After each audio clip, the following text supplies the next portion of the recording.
TS Sudhir, Editor South, is also with us for a perspective. Sudhir, tactically speaking, we know what Kiran Kumar Reddy is looking for, overall, the broad picture. But tactically speaking, considering that he's, taken on this aggressive posture by sitting on a Dharna in Delhi, the center of power, what is he hoping to see happen at this stage?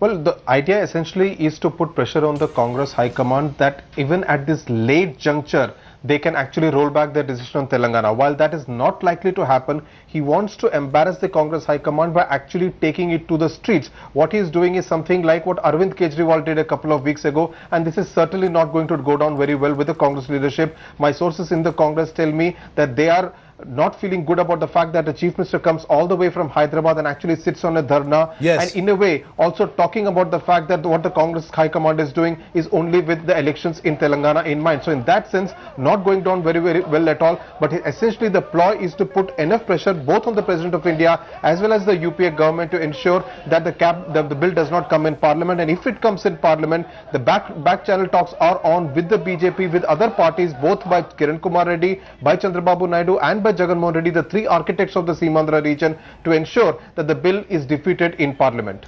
But Sudhir, does Chief Minister Reddy have the follow through, to back up this Dharna that he's sitting on at this time? I mean, what's the maximum he can do if push comes to shove? Well, Kiran Kumar Reddy understands the fact that many of those people who are actually sitting with him on Dharna, whether it is ministers like Pallam Raju, Chiranjeevi, Kavuri Sambashiva Rao, yes, they are not likely to get out with him if he chooses to get out of the Congress. That's not a path they are going to go with.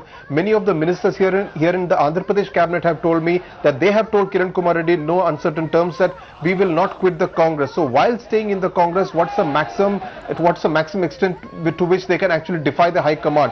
Kiran Kumar Reddy, of course, saying that he is not going to quit the party in a hurry. Yes. He's a second generation congressman, but staying in the Congress, he would still want to mount enough pressure on the Congress High Command to see that the state remains united, and that's what his official stance has been. He does have the plan B of quitting the Congress and launching his own party, because that's where his political future could be ensured if he gets out of the Congress. Yes. Because staying in the Congress, he's not likely to have a very rosy political future. Well, not a rosy political future for sure, which is why he's made this tactical aggressive move by sitting on this Dharna.